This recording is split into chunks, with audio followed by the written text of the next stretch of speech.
Well, if they can change just by the placebo of believing in God, then they can change without the God. You're creating more work for yourself.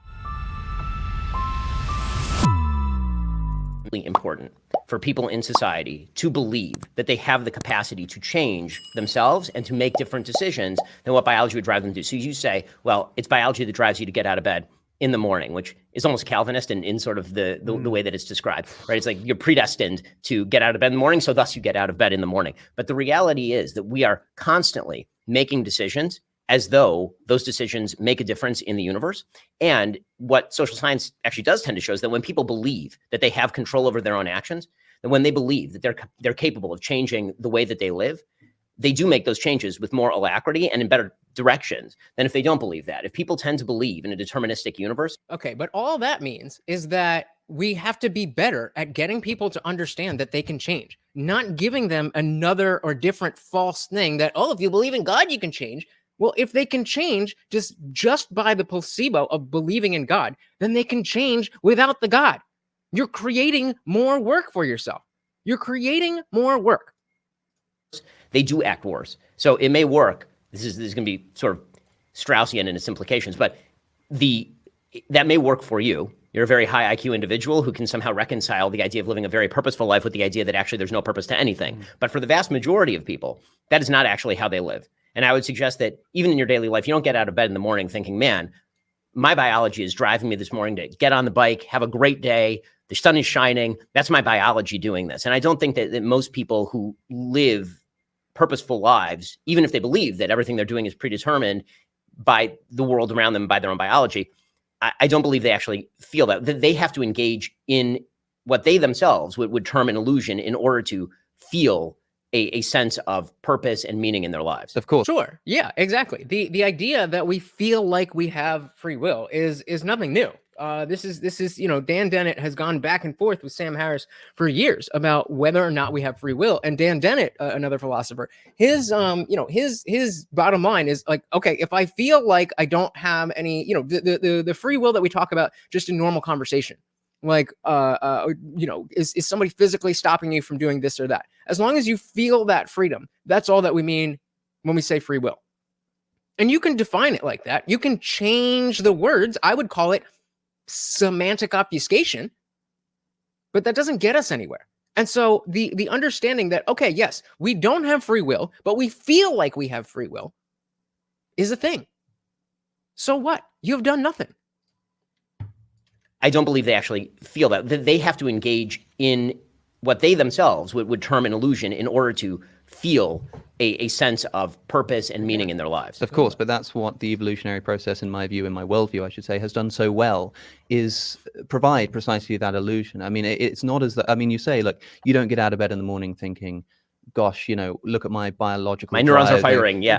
Of course not, because if I did, then the whole evolutionary purpose that this illusion serves would fall away. I mean, you say that this is a fairly purposeless life, and perhaps the implications that it's a bit of a depressing one. Well, that's only if you don't give it purpose.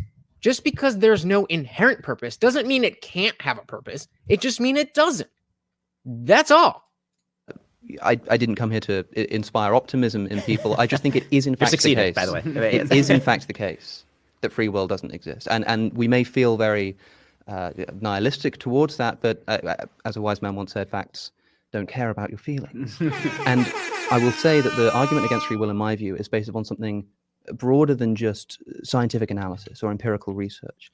Rather, we can build an argument, I think, from a law of logic, the proposition that P must either be true or false, and it can't be both, it can't be neither. It has to be one or the other. Now, all right, so this is where we left the off. excluded middle, one of the foundational precepts of philosophy.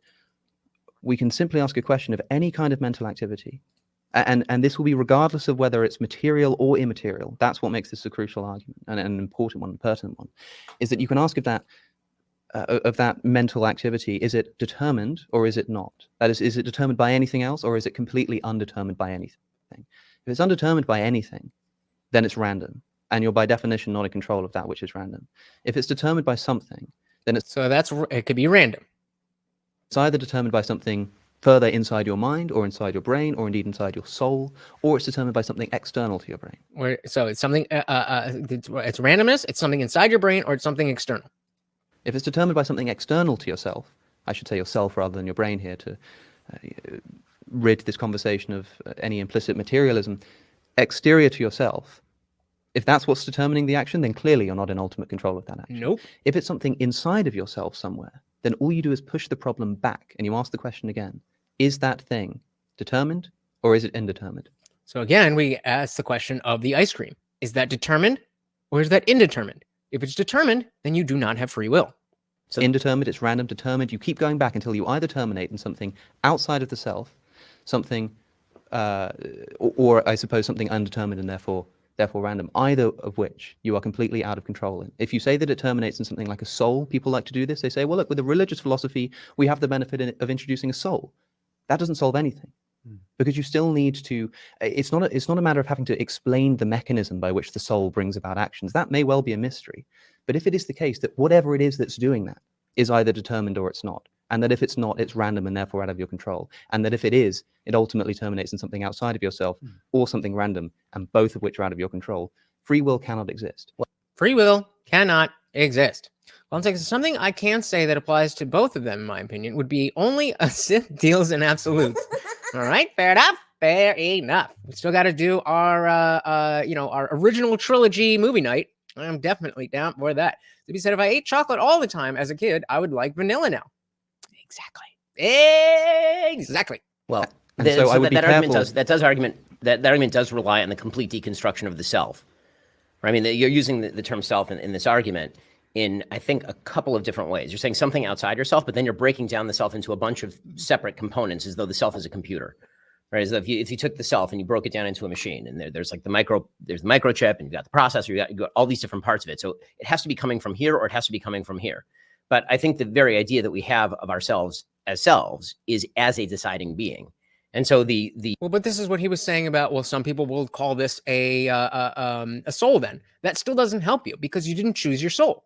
The attempt to carve that down into, so which parts of the deciding being, that is an avoidance strategy. So I don't think that the argument quite holds. Well, if we can call the self just a deciding being, then that sort of fundamental assumption that we make about the nature of the self, I don't think is going to be incompatible with atheism. How so? Because we're talking about what the self is here. I mean, atheists believe in the self. Everybody believes in the self. Well, no, that's not. I mean, that I find difficult to believe. Why would an atheist believe in the self? The self is what? Okay, so technically, he's right. The self does not exist. Technically, he's right. If you try to look in, feel around. Sorry, hold on. Just trying to get these in order. So yes, the idea that your self exists separate from your body, like there's where in your body are you?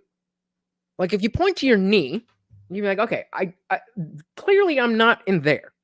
So okay, it's probably a little bit more up here. What about here? Like I'm definitely not here. Usually you're somewhere behind the eyes.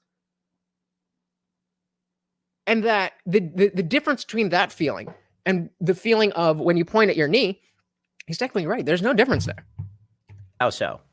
Because we're talking about what the self is here. I mean, atheists believe in the self. Everybody believes in the self. Well, no, that's not. I mean, that I find difficult to believe. Why would an atheist believe in the self? The self is a series of non-deciding mechanisms, as you've described. I see that your view of the self is an atheist view of the self, a meatball wandering through space, as I've put it somewhat colorfully, the sort of Spinoza idea that you're a stone that's been thrown, and you can comprehend that you've been thrown, but you're a stone that's been thrown, and that's just the way that it is. Ooh, that's a good way to say it. You're a stone that has been thrown, and you're aware that you're a stone, but that's just the way it is. I love that. Thanks so much for watching, guys. If you enjoyed that clip, check out the full live stream link in the bio, and catch me live every Monday, Wednesday, Friday, 8 p.m. Eastern. See you there.